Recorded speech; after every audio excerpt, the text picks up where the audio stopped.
Sister సెల్లమ్మా, అమ్మా తెచ్చేసాడమ్మా. ఈ Bali బలేసి మరీ పెళ్లి కూతురు తీసుకొచ్చేసాడు. గోవిందా, అమ్మాయిని తీసుకురా.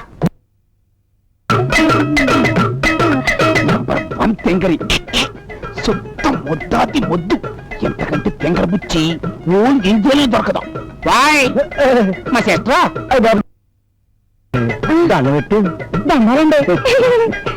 ఏం చదువుకున్నావు? చదువా శిశి, అది మా ఇంత అంటలేదు. నీ కంటికి మేము చదువుకున్నా కనబడుతున్నావా? చాలా సంతోషం. ఇవి ఎన్ని వేళ్ళమ్మా? ఓ చదువుకొడతాందేటి 16. నా మధురే నిన్ను గాని ఈ దేశానికి ఆర్థిక మంత్రిని చేశామంటే మన దేశం చచ్చినట్టు బాగుపడిపోతాయి. మరి కనుక్కున్నారు మా పాప అంటే? ఏమ్మా, బాగా పండిస్తే ఎకరానికి ఎన్ని బస్తాలు ధాన్యం వస్తాయి? 3 కింటాలడ్డాడు. చూసారా తడుపుకుంటే అంత కరెక్ట్ గా చెప్పిందో. నా ఫాదరే మీ అమ్మాయి తెలివితేటల్ని తక్కువగా తూచాను. అమ్మా, నిన్ను ఈ దేశానికి కాదమ్మా శత్రు దేశానికి ఆర్థిక మంత్రిగా పంపించాలి. అన్నట్టు మా పాపకి ఆటా పాట నేనే నేర్పాను. చూస్తాగట లంకించుకో. ఆ ఇది కుర్రాడు ఈ ఇదికొచ్చాడు, అద్దాల మేడ చూసి గుద్దుకు తెచ్చాడు. ఎంత గొప్ప కళాకారిణి. నిన్న గనక డాన్స్ డైరెక్టర్ గా పెట్టి సినిమా తీస్తే తప్పకుండా ఆస్కార్కి ఆస్కారం ఉంటది. ఓ పాలు, మా పాప చేత హైదరాబాద్ టీవీలో డాన్స్ కూడా కట్టించాడు. అవునులే, వాళ్ళు మాత్రమే తీసుకోగలరు ఇలాంటి కళాఖండాల్ని. నిన్ను కాదు నన్ను. అమ్మా, అమ్మాయి నాకు బాగా నచ్చింది. వెంటనే ముహూర్తం పెట్టించు. మీరు ఏంటి అనుకోకపోతే ఒక చిన్న మాట అమ్మా. అబ్బాయి గారు కూడా పాపలో పాలు చూసేసి బుర్రూపేశారు అనుకోండి, మేము డాన్స్ ఆడుకుంటూ ఇంటికి వెళ్ళిపోతాం. అక్కర్లేదు, బాబు నా మాట కాదండు. నేను గీసిన గీత దాటడు.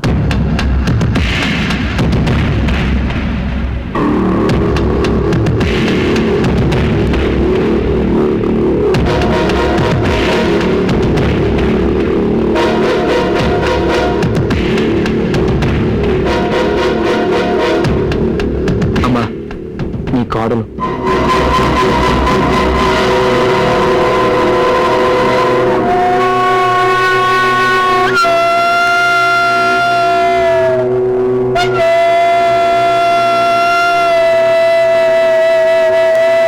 మగాడు తాళి కట్టేవరకే తల్లిదండ్రుల మాట వింటాడు.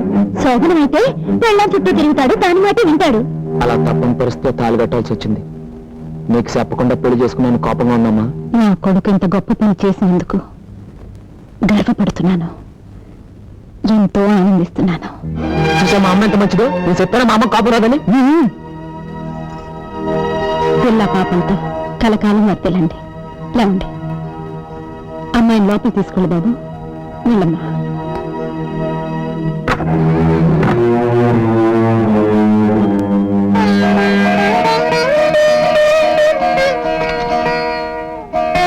మా నాన్న తల్లి పిచ్చిలో పడి నన్ను మర్చిపోయావనుకున్నాను. గుర్తున్నానన్నమాట. కొంచెం లూజు. ఇదిగో నేను పెళ్లి చేసుకున్నాం, కాస్త దీవించు. శుభం. దేవుడు మిమ్మల్ని చల్లగా చూస్తాడు. నీ పేరేమిటమ్మా? సుధారాణి అండి. లక్ష్మీదేవిలా ఉన్నావమ్మా. అందుకని పేకపీసి చంపేస్తావేంటి? కాదురా, నా కోళ్ళకి 2 మంచి మాటలు చెప్దామని. అయితే పై పైన పట్టుకొని చెప్పు. నీ రాకతో ఈ ఇంటికి పట్టిన శని వదిలిపోవాలా? వదిలిపోతులే. వదిలే. నువ్వు ఉండరా. చూడమ్మా, ఈ ఇంట్లో నేను తప్ప మిగతా వాళ్ళంతా పిచ్చాళ్లే. అందరికన్నా పెద్ద పిచ్చాడు వీడు. ఇందుకే నిన్ను గదిలో పెట్టింది. నువ్వు పదా. సంతాన ప్రాప్తి, దీర్ఘ సుమంగళి భవ. ఏం చెప్పాలో ఎలా చెప్పాలో తెలియడం లేదు.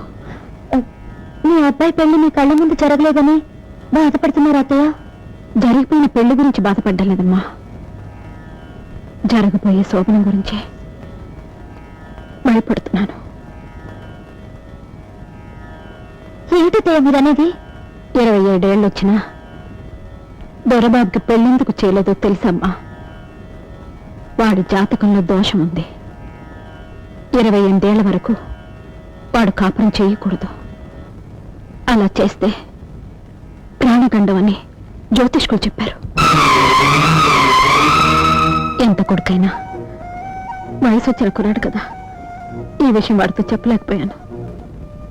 అందుకే తప్పనిసరి ఇప్పుడు నీతో చెప్తున్నానమ్మా.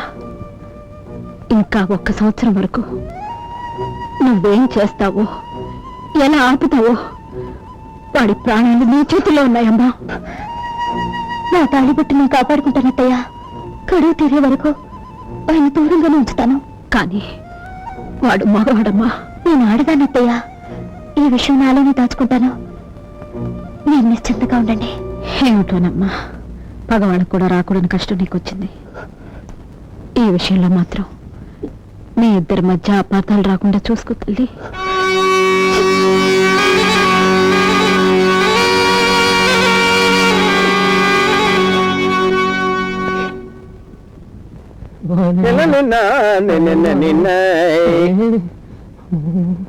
ఏంటబ్బా గారు డోలు వాయించేవాళ్ళగా చేతులు గడగడగడగడ వాడించేస్తున్నారండి? అదే మొదటి రాత్రి కదా, మొదటిసారి లోపల ఏం చేయాలో ఏం మాట్లాడాలో తెలియక చాలా కొద్దిగా కంగారుగా ఉంది. ఏమన్నా అంటే అన్నా ఉంటారు కదండి. నేను ఈ పరిస్థితి ముందే ఊహించి ఓ తూరు పంపు సైడ్ దగ్గరికి వెళ్ళండి, కొంత ప్రాక్టీస్ అయిద్దండి అని చెప్పాను. నా మాట విన్నారా? వెనకపోగా నేను శ్రీరామచంద్రుణ్ణి అని పోజిచ్చారు. ఇప్పుడు ఏమైంది? ఏమైందండి? వాళ్ళంతా సవసాటింది. అబ్బా భయపట్టకరా, ఇప్పుడు ఏం చేయాలో చెప్పు. ఓ పని చేయండి, సరాసరి గదిలోకి వెళ్ళండి. వెళ్ళారు కదా, జేబు నుంచి 50 రూపాయలు తీసి పట్టుకోండి. పట్టుకున్నారు కదా, కంచుగారు పాల గ్లాస్ ఇచ్చుకుని వస్తారండి. వచ్చారు కదా, అటు ఇటు చూసి 50 రూపాయల నోటు లటక్కని జగట చూసేయండి. ఆ తర్వాత చూసుకోండి నా బెంగళూరు బెండకాయ. అయ్యి బాబోయ్, ఇంకా ఇక్కడ ఉన్నారంటండి. ఏమన్నంటే అన్నా ఉంటారు. వెళ్ళండి.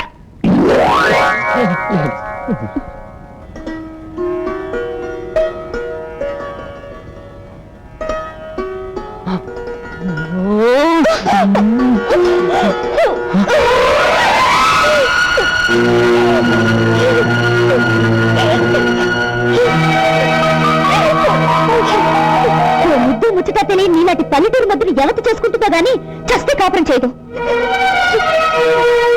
అర్థమైంది.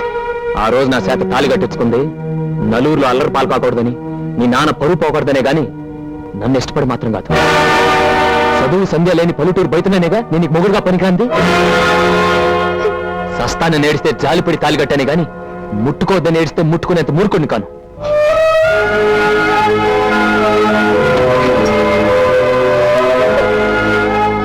చూడు, నీ మొగుడుగా ఓ మొగాడుగా నేనేమైనా చేయగలను, కానీ ఏమీ చేయను. ఎందుకో తెలుసా? నేను మనిషిని. మొగుడనే మాటకు అర్థం తెలుసుకుని, ఆ మొగుడు కట్టిన తాళికి విలువ తెలుసుకుని, నీ అంతటి నువ్వు నా దగ్గరకు వచ్చిన రోజే నువ్వు నా భార్య అవుతావు.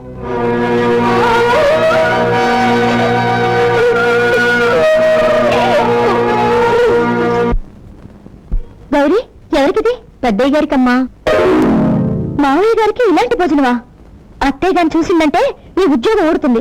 రోజు ఇలాగే పెట్టమని ఆవిడే చెప్పారమ్మా. సరే, ఎటు